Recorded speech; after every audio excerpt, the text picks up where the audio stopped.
He's Jay Sr. I'm Harrison Graham. Appreciate you guys for tuning in here on Chat Sports. NBA trade deadline is in the books, and we're going to answer all of your questions. But first, Chase cooked up some winners and losers for you guys at the NBA trade deadline. We'll break down the winners first, then we'll get to the losers, and then we'll answer all of your questions.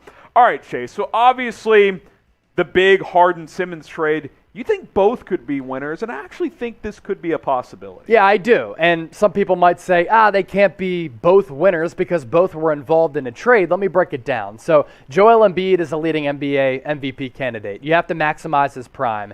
He is injury prone and he's a big. You're not sure how many years he has left. So to pair him up with the best co-superstar that he's ever had alongside him is a great move for Philadelphia. And you don't have to give up Tyrese Maxey and Matisse Thybulle in order for that deal to get done. For Brooklyn, this is a team that's free-falling right now. They've lost 9 games in a row. KD is out. Kyrie Irving in and out of the lineup because of the vaccination laws in New York City. James Harden and his relationship is tarnished, and Harden didn't want to be there any longer. Yep. So you get rid of a disgruntled superstar, and I actually love the fit of Ben Simmons alongside KD and Kyrie because he gives you elite defense. He can play point guard or hover around the dunker spot. You get another shooter in Seth Curry. You're bereft of a big man outside of Nicholas Claxton. Andre Drummond's been a great rebounding big this year and throughout his entire NBA career, and also 2 first-round picks. Then for Philadelphia, Harden is opting into a 1-year deal after this year, so you're not tied to his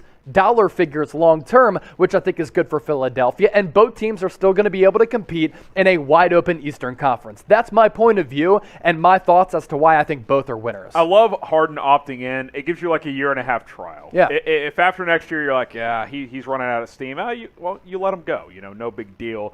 So I do agree. I think especially if Ben Simmons gets re-engaged, he can be a winner here. Pacers, Pelicans, real quickly here. I assume the combination of Halliburton teaming up with Rick Carlisle, big fan of that. I also like Jalen Smith. Jalen Smith's a really good player. And for Indiana to have now a young backcourt of Chris Duarte and Tyrese Halliburton moving forward, that's a very good team. They also have some good complementary pieces. Now, I'm not sure if Malcolm Brogdon's going to get traded after this year. I would put that in play so that they can move forward with Tyrese Halliburton as the primary ball handler. But Halliburton is one of my favorite young guards in the NBA. He can score it from inside the three-point arc, from beyond the arc, dish it, and rebound it. He's a really heady player as well. And Chris Duarte, wonderful pick out of Oregon. So you're moving forward with a young core that I really, really like. And for the Sacramento Kings, I just don't understand why they traded away Halliburton, who actually wanted to stay in Sacktown. So I like what the Pacers are doing with Rick Carlisle's fingerprints all across this organization. He's smart, and I think he's putting them in a position over the next few years to kind of be on that same track as the Cleveland Cavaliers. For the Pelicans, obviously, you like the gamble of C.J. McCollum. Yep. You hope to keep Zion long-term and go with the trio of Zion, C.J., and Brandon Ingram. You're in desperation territory right now with trying to keep Zion Williamson happy, and now you have a young core of Brandon Ingram and Zion Williamson, and then a veteran in C.J. McCollum, who for a long time has been one of the best combo scoring guards in the NBA. He's a bucket getter. People love him, too, and he's great for the culture in a Good place teammate. where you need a cultural influence, especially alongside Zion Williamson, who's gone through now 3 or 4 coaches so far, hasn't made it into the playoffs, but the Pelicans in 10th place right now, opportunity to make it into the playoffs, and maybe Zion gets back on the floor and healthy this year. Yeah, so those are our 4 winners. We'll get to some losers and your questions in just a moment. Who is the biggest trade deadline winner? We'll make this the pinned comment on today's video. Let us know what you guys think down in the comments. I think it's too early to say. I think it'll be either Philadelphia or Brooklyn because that was the most impactful trade. But let us know. What are your early thoughts? Biggest trade deadline winner here in 2022. Let's get to some trade. These are actually trade deadline losers on this one. We'll get that fixed for you guys. Lakers, Knicks, Kings, and Wizards. Chase, I think Lakers and Knicks because they didn't do anything, right? Yeah. Well, they're 2 teams who have failed to reach expectations this year.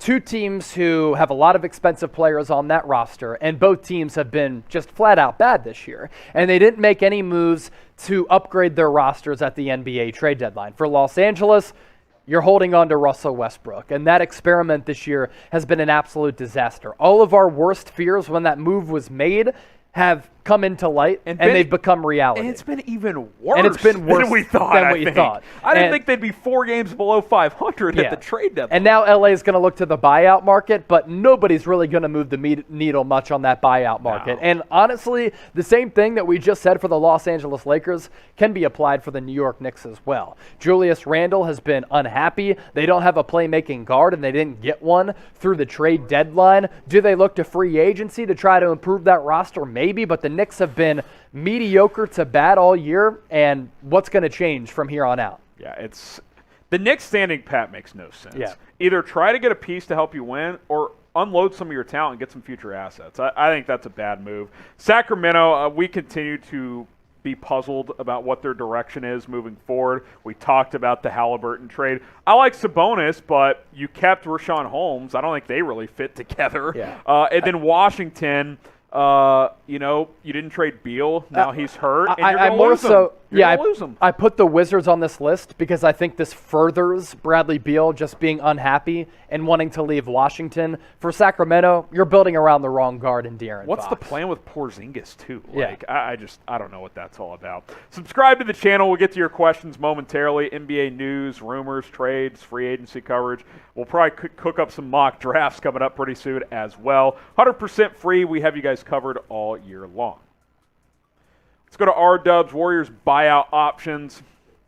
Just off the cuff here, I know that, by the way, hashtag NBA or Super Chat to get your questions in. I know you talked about Robin Lopez. Is he a possibility if we don't know a ton about Wiseman's health? Maybe you get another big? Now, according to reports going into the deadline, Orlando was asking for a first-round pick for Robin Lopez, which I think is crazy. If he hits the buyout market, he'd be a wonderful addition in that front court. I know a lot of people are probably screaming for a player like Eric Gordon if he does get bought out. I don't think that's realistic. Maybe Paul Millsap if he gets bought out by the Philadelphia 76ers as part of that Harden Simmons deal. A couple names to look out for. Keep it coming here. Hashtag NBA or Super Chat. Chris Dreamer, what do you think about the Bucks trades? How better are they with Ibaka? And what do you think we can get on a buyout? Or who do you think? I've heard some Goran Dragic chatter, and maybe now, Chase, that Dallas has added Spencer Dinwiddie. Dragic becomes more of an option for other teams, but I think we're on the same page. The Ibaka trade feels like the P.J. Tucker one last year. Bulldog mentality. He's going to give you good defense. He can space the floor, knock down that three-point shot as well. I like this move for Milwaukee. Yeah, Milwaukee obviously identified a need in fortifying that front court, and earlier on in the year, they signed DeMarcus Cousins to that 10-day contract, and Boogie was actually pretty solid for Milwaukee. Serge Ibaka is a much better upgrade as compared to a player like DeMarcus Cousins. Now, you trade away DiVincenzo, but he's on an expiring deal, going to be a restricted free agent. I don't know if he was in their plans, and they tried to trade him last year going into the deadline. So, you might look at that and be like, that's a big loss. Someone might pay him, though. Someone might pay him, and Milwaukee can't afford him because you're paying Holiday, Middleton, and Giannis big money. As for the buyout, a player like Dragic as a backup point guard, that could be a good addition. Yeah. Mike Dibble, Hornets buyout options, P.J. Washington's future. Well, you don't trade Washington, so you keep playing him. You hope he continues to improve. I don't know if Charlotte's a big buyout team. Maybe like an Eric Bledsoe if he gets bought out. I think he could be a nice sixth man type for Charlotte. This is the trade for Montrezl Harrell. I think he's going to give you a good punch offensively, 12 to 15 points off the bench probably. Energy too. If you're Charlotte, you're hoping to make the playoffs, and not just the play-in, but actually get into a series. You need those reps, you need those experiences for LaMelo Ball to get those opportunities to play in these hostile environments and to just continue to grow from that. I don't know about the buyout market for Charlotte. Yeah, well, they need a center. Now, is Montrezl Harrell addressing that? Not necessarily, because he's more of a hyper-athletic forward. Enes Freedom could be an option there for the Hornets at that center spot. I think that would be a name to identify with Charlotte. Shout out to Mr. Clean for the $5 super chat. Appreciate that very much. Braylon Nicholas thought the Pacers had an underrated deadline. Maybe Smith will That's why they're a winner. Yeah, we made them trade deadline winners, Brayton, for that reason. I love Halliburton. Chase loves Halliburton. Rick Carlisle can be a tough coach to play for, but if you work hard for him, he can get the best out of you. And I think Tyrese Halliburton, especially point guards, which Halliburton is, I like that quite a bit. And then Jalen Smith, Chase, he's a guy you like. Some real upside there. Yeah, former top 10 pick. By the way, the Raptors going to waive Devin Eubanks, so that's a move there as well. Take that for what it's worth. Drew Eubanks, sorry. But, yeah, no, going back to Jalen Smith, former top 10 pick out of Maryland, was behind in the rotation for Phoenix behind JaVale McGee and DeAndre Ayton. So they didn't really have a place to play him. And, of course, by signing JaVale McGee this past free agency, they wanted a veteran presence aside from the young player in Smith. But let's say you trade away Miles Turner. Smith can be your center. Shout out your team and grade their moves today. So say you're a Mavs fan, say Mavericks, then type a letter, A, B, C, D, or F. 76ers type of letter, whatever it is. Shout out your team and let us know how you feel about what they did at the NBA trade deadline. Mr. Clean with another one here. I think the Cavs are a serious threat. Can you guys talk about the Cavs? Sure. Easily. Look, you get Karis LeVert, which you and I both like. And, look, I was skeptical when they paid Jared Allen. That move has paid off. Darius Garland's an all-star this year.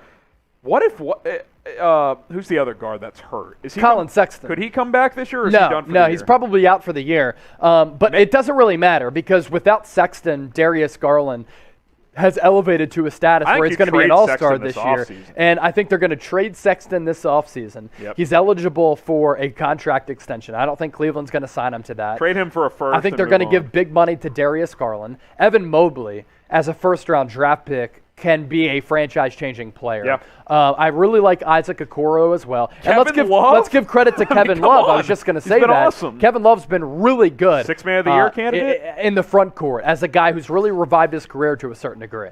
Brett's yelling Dean Wade at me. He's getting some minutes. Will Harden retire with a ring from walking bucket? Harden is a walking bucket.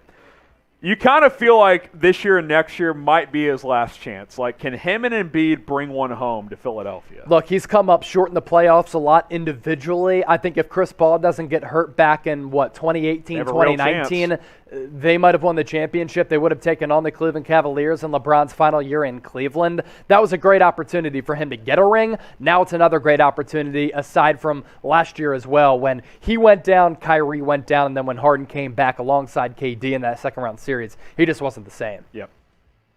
Saeed, where does John Wall go from here? How do you not play this year? The ball is in John Wall's court. Come on. If he wants to play basketball, he has to agree to a buyout. If he doesn't, he's reining in the cash. He's making $40 million a year, but, I can't really fault the guy either way if I'm being honest. It's either straight cash homie or hoop. Now, I would say if he's smart with his money, he should have plenty of it saved up, but hey, who am I to tell a dude that you should give away 25 of $40 million? I ain't going to do that. But, look, if he wants to play, he's got to agree to a buyout. It's as simple as that. Because no one's going to trade for that no one traded for that contract. And Feeney, will Minnesota win a championship within 5 years? I'm going to say no, but they are playing better this year, right? Yeah, no, they are. And I kind of like what they've been doing. I think Anthony Edwards, the Ant-Man, has top 10 potential in the NBA. I love the confidence he exudes and the energy in which he plays with. He's really good. Karl Anthony Towns, very good as well. So if you have those two guys, you're going to be a factor. There's no question about it. Can a dysfunctional organization in the span of 5 years, an organization that hasn't won a playoff series in a really long time, win a championship in the next 5? At this point, you're trying to get into the playoffs and be competitive. Do you trade Russell this offseason? I personally don't really like him. He's too ball dominant for me. Get to our next question here, #NBA or Super Chat. Nathan Warren, which teams do you see being aggressive in the buyout market as our software got sticky there? Sticky rumors.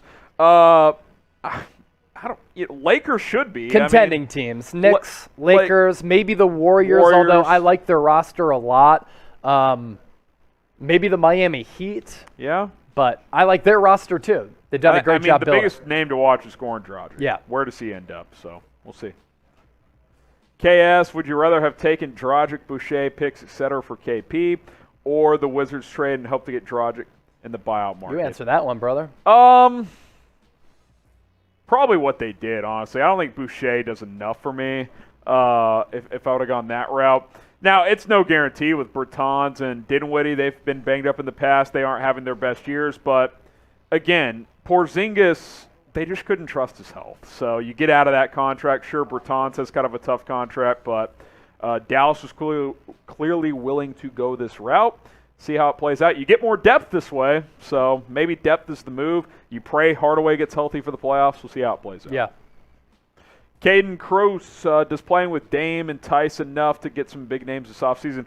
I will say this for Portland. They're going to have cap space for the first time in a while, so can they convince someone to team up with Dame? I haven't looked ahead closely to the free agents. James Harden's opted in now, so he's not a free agent. Yeah, they're going to sign Anthony Simons, who is really an emerging young player, to a long-term contract extension. So he basically takes the de facto spot of C.J. McCollum, and then you also traded away Norman Powell, who you traded for and then signed to a long-term deal last year. They need a big physical wing that can defend and score. Yeah. Like a Paul George type. That'd be awesome. Who you're not going to get him specifically, but they need that type of player. What it's going to come down to, no free agents really want to go to the Pacific Northwest to play in Portland. Can Dame convince one of them to do that? Yeah, exactly. Hit that subscribe button here on YouTube because Chat Sports, that's us, has the best NBA, NFL, college football coverage on the internet. We have you guys covered. Chase, myself, Tom, Mitch, the entire Chat Sports team. We have you guys covered. You see the link below. It's youtube.com/chatsportstv. All right, so we're going to go through our winners and losers one more time. We're also $16 away from 400 in Super Chats. True. We have to get there. And once we get to 400, what's going on? $11 now. 11. That's a bonus beer bong from somebody. Hey, somebody will do a beer bong for an $11 Super Chat. Oh, now we're $5 away. Are we? A couple of Super Chats have come in. I'm not seeing it update here. No, that's the one to get. We're still get us to 11. Away. $11 away from a beer bong from somebody in the office. We got to get it done. Here's Supreme Lord. What do the Celtics do now that they have 3 open roster spots? Buyout market? Yeah, buyout, two-way contract conversion. Jeremy Chuggs is still a free agent. Is Boogie a free agent? He's still with Denver. Is he on a 10-day? Last I checked. Or is he Did his 10-day expire? He did get a couple of T's and an ejection. Maybe you bring him in 10-day. if his 10-day expires. Yeah. See what happens. Appreciate the super. $11 away. We'll give you guys about a minute. If we get to $400 in Super Chats, Chase and I will take another shot. Plus, we will. Someone in the office will take a beer bong. So that's really up to you guys. We'll stopwatch this piece. You got the stopwatch going over there? 60 seconds. Yeah, I'll put it up. So we will. We'll do that. If we get $11 more, $10 more, we'll be fair. We'll round up because we're at 86 cents. 60 seconds, and then if we don't get there, we're just going to send this bad boy to loop. Appreciate you guys for rocking and rolling with us here at the 2022 NBA Trade Deadline. Supreme Lord sending in that latest Super Chat here as we are almost there.